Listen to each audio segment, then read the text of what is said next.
Hi, I'm Rita Wilkins, also known as the Downsizing Designer. So one thing I want to talk to you about tonight, I'm calling Don't Let This Happen to You. So if you have downsized and you've taken too much stuff, that could have been prevented, and that's what I want to talk to you about today. So if you've ever moved and you just can't decide whether you want to take something or not, you just put it in a box and you say, I'll just take it just in case. So then you move to your new home, you still can't decide. So you put it in the basement, the attic, or a storage area. And then 5 to 10 years later, you go to sell your home and you find that box or boxes exactly where you placed it 5 to 10 years ago. It was never used. It was never taken out of the box. It took up space, and you probably even forgot what was inside.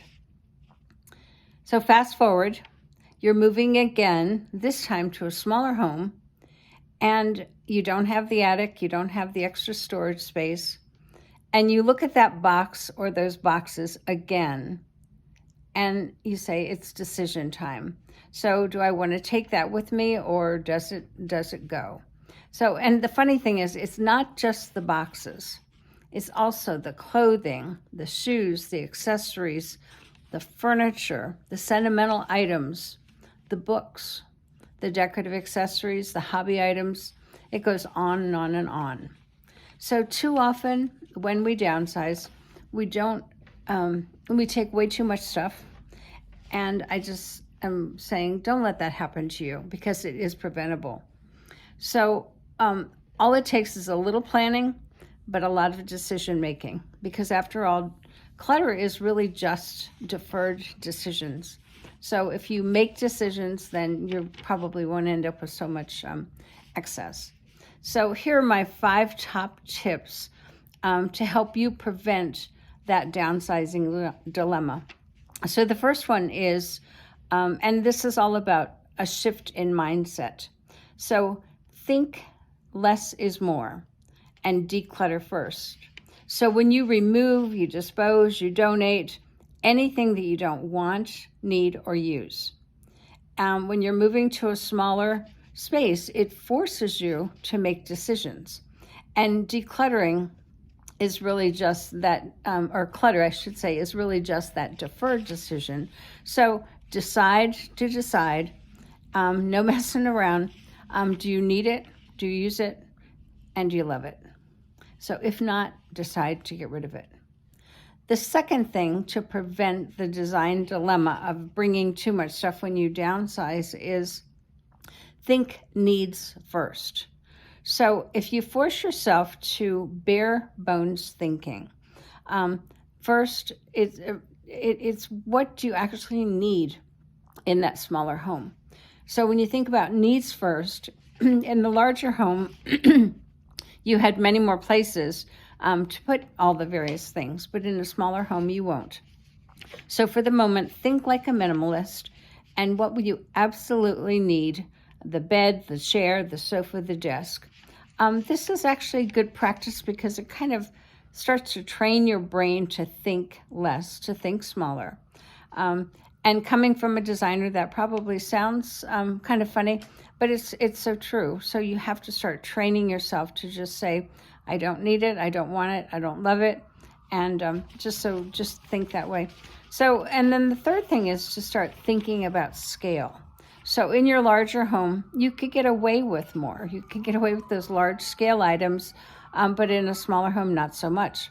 So if you don't want to overwhelm the space, think about scale, that it fits better, looks better, and it's just better for the smaller home.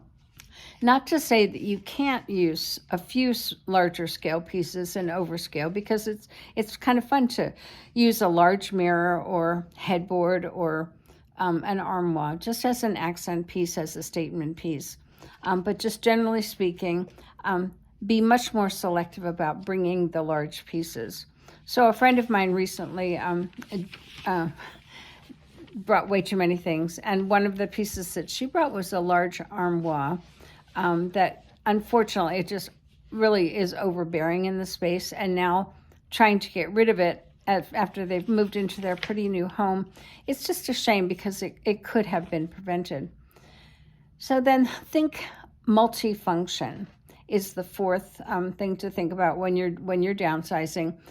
Given a choice between two pieces of furniture, one that can be used in several different ways and one that fills just one purpose, choose the one that can serve several needs.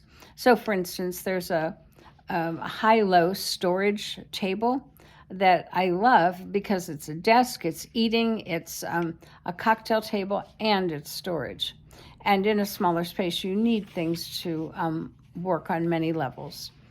And then the last thing is to think lifestyle. So living in a smaller space frees you up to do more of what you really want to be doing.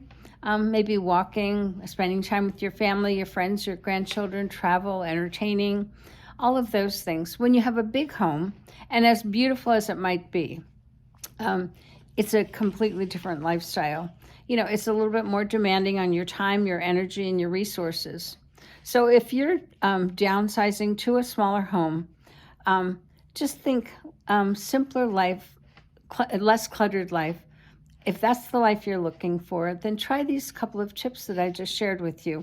Think less is more, declutter first. Think scale, because smaller is better in this case.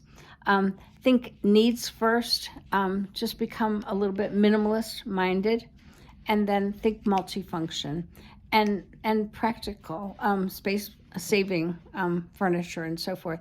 And then the last one is think lifestyle. So less is more, time, money, freedom for the things that you really want. So share with me your comments below. I'd love you to subscribe to my channel, and also check out my blog and my Facebook. And it's Rita Wilkins at ritawilkins.com. Take care.